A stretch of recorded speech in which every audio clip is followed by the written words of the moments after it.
welcome back to my YouTube channel. Today I am going to be making 3 smoothie recipes. I'm so happy to be here with you guys, specifically to be in the kitchen because it's one of my favorite places to be. So like I said, we're going to be making 3 smoothie recipes.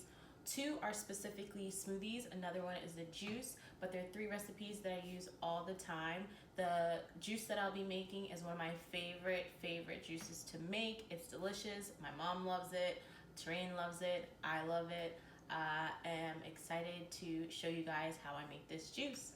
If you like these type of videos, be sure to give it a thumbs up. I'd love to see some comments, and of course subscribe so that way you can see every time I post a new video. So first smoothie we're going to make is called a green banana cinnamon smoothie. So you're going to need frozen bananas, spinach, kale, dates, cinnamon, chia seeds, and almond milk. So this is probably one of the easiest smoothies of them all because you're just going to take everything and put it in a blender. So I started off by putting bananas in a blender, and it's just one frozen banana that I've been having sit in the freezer for a while. I'm taking out the pit of 2 dates. You can use however many dates you want. It's just a matter of sweetness, but I add 2 dates to this smoothie.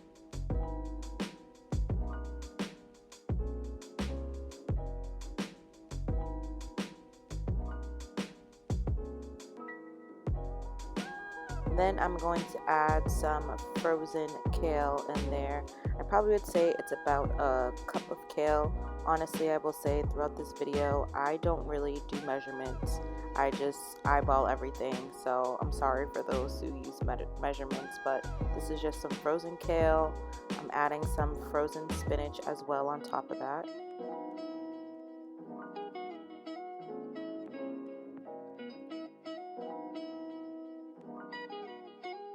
And then I'm going to be adding some chia seeds. Again, just however many you like.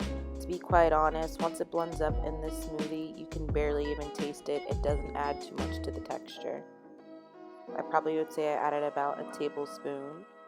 And then I'm going to be adding on top of that some cinnamon. Cinnamon really brings out the flavor in this smoothie, so I definitely add a lot of cinnamon, but again, all just your personal preference.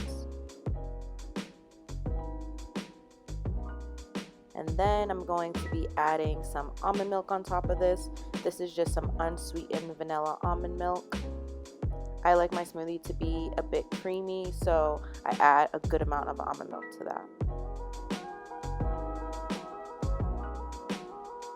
And then we are just going to blend all that up. This is honestly one of my favorite smoothies and probably the sweetest of them all. I like to make this one sometimes as a dessert and also just like a midday snack. At this point, you just pour it into a glass.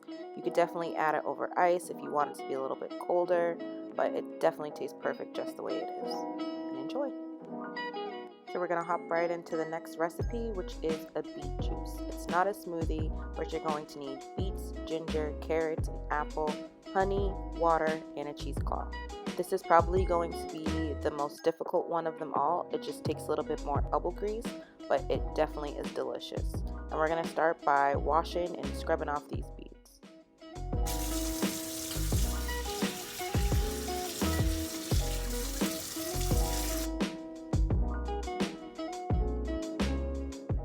So after you've given your beets a good wash, what you're going to do next is you're just going to cut them up. Now I would say you want to cut them fairly small or into medium-sized chunks. I specifically don't have the most strongest blender. So I mean, if you have a really powerful blender, then you can leave them pretty big, but I would make sure you get them into medium to small size chunks.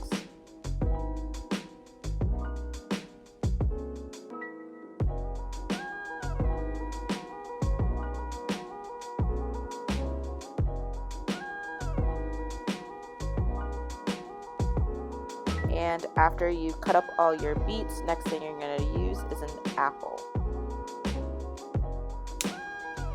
I prefer Pink Lady apples. It's also just what I had on hand, but you can use whatever apple you like.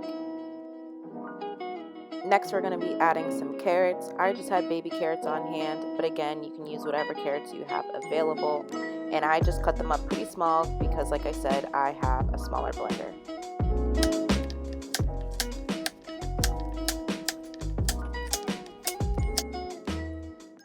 At this point, I had taken out a few beets just because my blender was definitely filling up and I was starting to question whether I'd be able to fit everything in there, but I just added the carrots on top of that.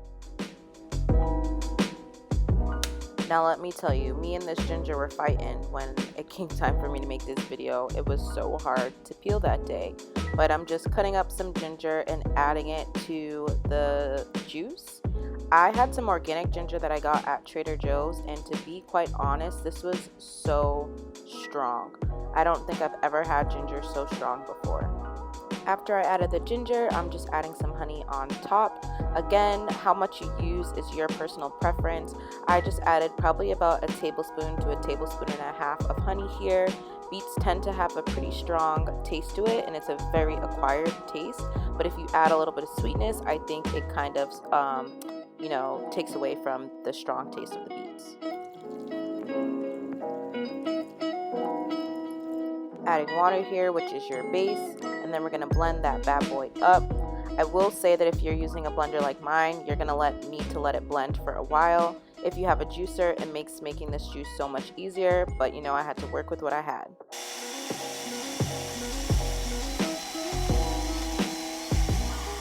I did want to mention here that if you are using a juicer, to save the honey for the last step, because you want to add honey directly to your juicer. But I am using a blender, which is why I added the honey directly to my blender to make this juice. Here I have a cheesecloth, which I believe I got from Whole Foods for under $5. Wasn't the best, but you do need something to strain this juice because it is really thick because of all of the fiber. Here you can see she is thick.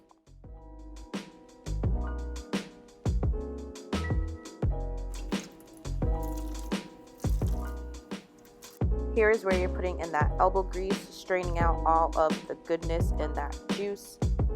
I add water throughout as I am straining it, but I also add water at the very end to top it off.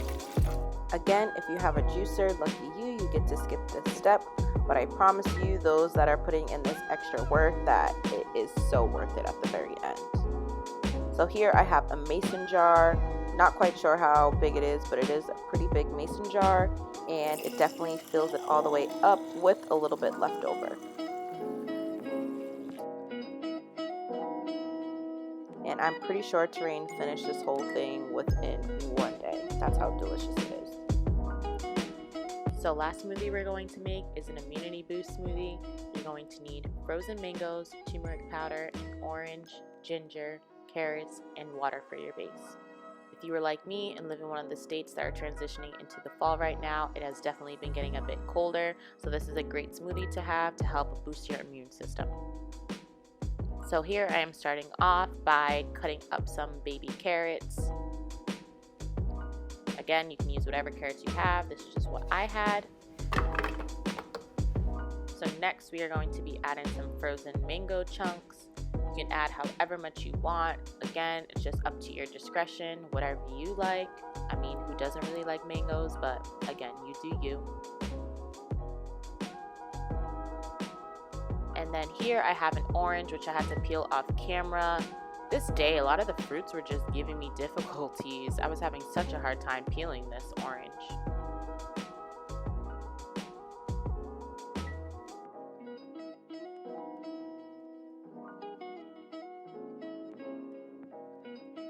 After the orange, we have some ginger.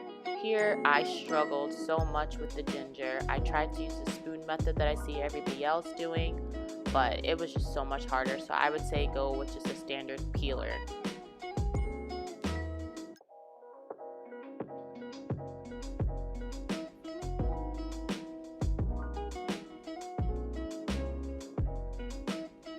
Next, I have some turmeric powder.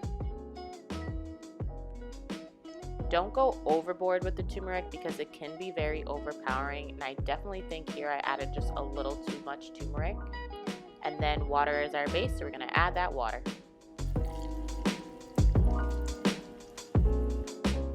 And then we're going to blend this up, and the final result of this is such a beautiful orange color.